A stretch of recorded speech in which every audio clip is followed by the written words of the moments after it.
Assalamualaikum warahmatullahi wabarakatuh.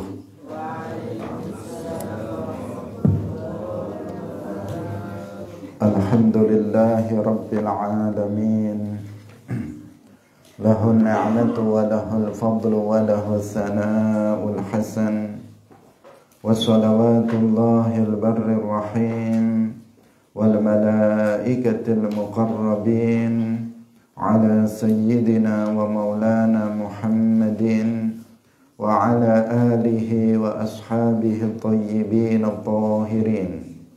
Allahumma la sahla illa ma ja'altahu sahla wa anta taj'alul hazna idha, khususan ila sultanil awliya Syekh Abdul Qadir Al-Jilani wa Syekh Ahmad Ar-Rifa'i wa Syekh Bahaidin An-Naqsyabandi wa Syekh Abdullah Al-Harari wa ila arwahi muassisi jam'iyati Nahdlatul Ulama Syekh Muhammad Hashim Ash'ari wa Syekh Bisri Sansuri wa Syekh Abdul Wahhab Hasbuwah wa ila arwahi jami'i ahli al-qubur minal muslimin wal muslimat.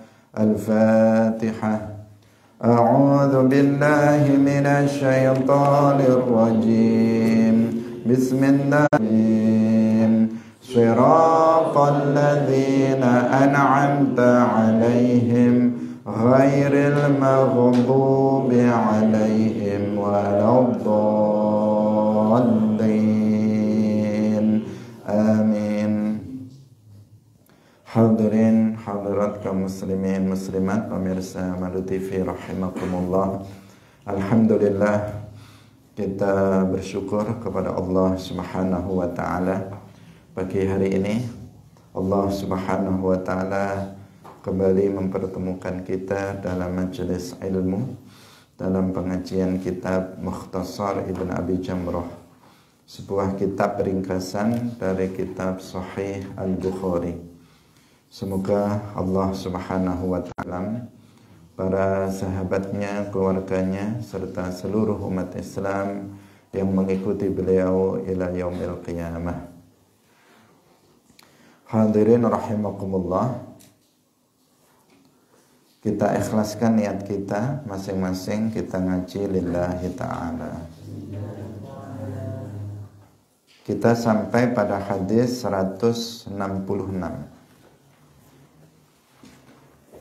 Qala al-musannifu rahimahullahu ta'ala an Abdullah ibn Umar radhiyallahu anhuma qala qala Rasulullah sallallahu alaihi wasallam idza mata ahadukum fa innahu yu'radu alaihi maq'aduhu bil ghadati wal 'ashiyyi fa in kana min ahlil jannati fa min ahlil jannati wa in kana min ahlin nari fa min ahlin nari. Qala wasdawa sapa Rasulullah sallallahu alaihi wasallam idza mata tatkala mati sapa ahadukum salah siji sira kabeh fa innahu mangka sak temene maka saat temene kelakuan yu'radu dan tampakaken alaihi ing atase ahadukum apa maq'aduhu panggonan lungguhe ahadukum bil ghadati ing dalam wektu isuk wal 'ashiyyi lan ing dalam wektu sore. Fa in kana mongkon lamun ana sapa ahadukum iku min ahlil jannati saking penduduk swarga, famin ahlil jannati mongko iku saking penduduk swarga. Wa in kana lan lamun ana sapa ahadukum min ahlin iku min ahlin nari saking penduduk neraka, famin ahlin nari mongko iku saking penduduk neraka.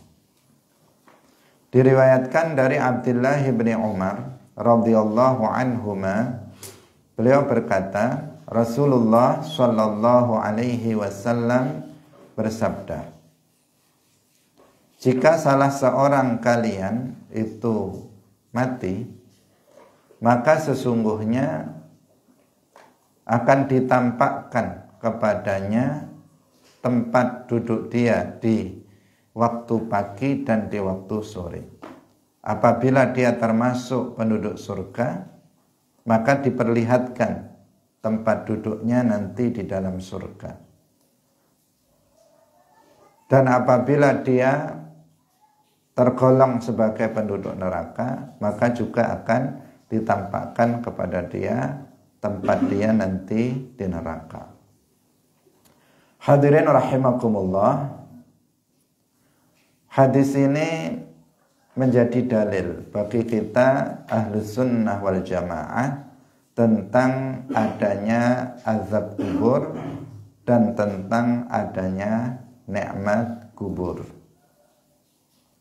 Kita Ahlus Sunnah wal Jamaah meyakini bahwa azab kubur itu ada dan bahwa nikmat kubur itu ada. Berbeda dengan kelompok di luar Ahlus Sunnah wal Jamaah yang mereka mengingkari adanya azab kubur, seperti Hizbut Tahrir. Kelompok Hizbut Tahrir ini diantara keyakinan sesat mereka. Mereka mengatakan bahwa azab kubur itu enggak ada, dengan alasan menurut mereka azab kubur itu enggak ada dalilnya dalam Al-Quran dan dalam hadis yang menjelaskan tentang azab kubur itu adalah hadis ahad, itu menurut mereka. Dan hadis ahad menurut mereka itu tidak bisa dijadikan sebagai hujjah dalam permasalahan akidah. Ini pendapat siapa? Kelompok Hizbut Tahrir. Nah, pendapat seperti ini tentu saja pendapat yang tidak benar. Klaim mereka bahwa azab kubur enggak disebutkan dalam Al-Quran, enggak ada dalilnya dalam Al-Quran, itu tidak benar. Karena Allah Subhanahu wa ta'ala di dalam Al-Quran berfirman, An-naru yu'raduna 'alaiha ghuduwwan wa 'ashiyya wa yawma taqumu sa'atu adkhilu ala fir'auna asyaddal 'adzab. Ayat ini adalah dalil tentang azab kubur.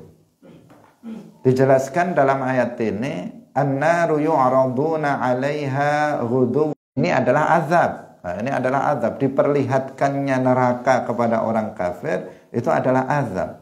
Karena dengan melihat neraka, tempat tinggal nanti yang abadi bagi orang kafir, maka itu menjadi siksaan yang sangat berat bagi orang kafir karena mereka mengetahui bahwa mereka akan diazab di dalam neraka selama-lamanya. Kemudian disebutkan dalam ayat berikutnya, dan ketika kiamat itu sudah tiba, wa yauma taqumus saa'ah adkhilu ala fir'auna, masukkanlah para pengikut Fir'aun, orang-orang kafir, asyaddal azab, pada azab yang lebih berat. Dari sini difahami bahwa diperlihatkannya neraka kepada orang-orang kafir itu belum terjadi kiamat, sebelum kiamat. Kenapa? Karena ayat atau karena lanjutan dari ayat itu mengatakan, dan ketika kiamat sudah tiba, berarti yang tadi itu diperlihatkannya neraka kepada orang kafir di waktu pagi dan petang itu belum kiamat. Sehingga di lanjutan ayat mengatakan, dan ketika kiamat telah tiba, maka masukkanlah orang-orang kafir ke azab yang lebih berat dari azab diperlihatkannya neraka kepada mereka. Berarti diperlihatkannya neraka kepada orang kafir di waktu pagi dan sore itu tidak di akhirat. Itu sebelum terjadinya kiamat. Dan itu juga bukan di dunia, karena di dunia ini orang kafir nggak melihat neraka. Faktanya orang-orang kafir di dunia ini tidak diperlihatkan kepada mereka neraka. Berarti bukan di dunia, juga bukan nanti pada hari kiamat. Di antara keduanya dan di antara dunia dan akhirat atau kiamat itu adalah kubur. Maka di sini ayat ini menjadi dalil bahwasanya azab kubur itu ada. Dan di antara jenis azab kubur adalah diperlihatkan neraka kepada orang-orang kafir di waktu pagi dan di waktu sore. Maka jika dikatakan bahwa azab kubur nggak ada dalilnya dalam Al-Quran, itu nggak benar. Ini ayatnya menunjukkan tentang adanya azab kubur. Nggak bisa disangkal.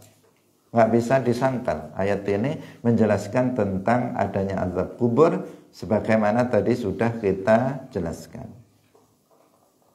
Yang kedua, jika dikatakan bahwa hadis-hadis tentang azab kubur itu adalah hadis ahad, itu tidak benar. Karena hadis-hadis yang menjelaskan tentang azabul qabr, para ulama menjelaskan mencapai derajat mutawatir ma'nawi. Mencapai derajat mutawatir ma'nawi. Bukan mutawatir lafzi, tetapi mutawatir ma'nawi. Artinya hadisnya, riwayatnya itu sangat banyak dengan berbagai macam lafaz, tetapi semua hadis-hadis itu semuanya menunjukkan bahwa azabul qabri itu ada. Bahwa azab kubur itu ada. Yang jumlahnya sangat banyak, yang tidak mungkin ada kesepakatan untuk berbohong. Itu yang disebut dengan hadis mutawatir. Dan mutawatirnya adalah mutawatir ma'nawi. Nah, ketika sebuah hadis itu mutawatir, maka sudah pasti sabit dan pasti sahih kalau mutawatir. Dan di sini hadisnya adalah hadis mutawatir ma'nawi. Maka tidak benar jika dikatakan hadisnya ahad. Seandainya hadisnya ahad, hadis ahad tidak mutlak ditolak dalam permasalahan akidah. Seandainya, tetapi ini mutawatir. Seandainya ahad tidak mutlak kemudian hadis ahad itu ditolak. Pada umumnya hadis ahad itu bisa dijadikan sebagai hujjah. Kebanyakan hadis dalam Sahih Bukhari, Sahih Muslim itu adalah hadis ahad. Jika hadis ahad tidak bisa dijadikan sebagai hujjah, maka kebanyakan hadis itu terbuang. Nah, sementara mayoritas hadis-hadis yang ada dalam kitab-kitab sahih itu adalah hadis-hadis ahad.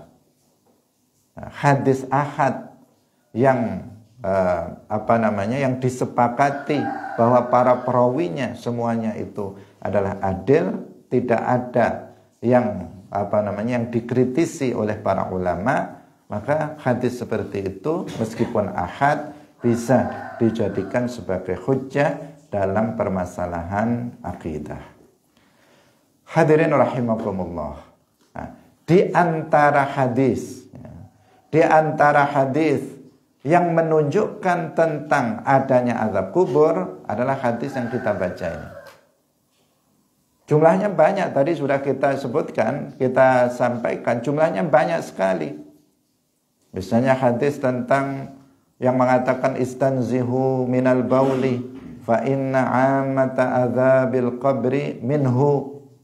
Bersucilah kalian dari kencing, karena mengetahui dengan mukjizatnya beliau mengetahui bahwa kedua orang yang dikuburkan di situ sedang diazab. Kemudian Nabi mendatanginya, mengambil pelepah kurma, kemudian membelahnya dan meletakkannya di masjid. Menunjukkan juga bahwa azab kubur itu ada. Ditambah lagi Nabi mengajar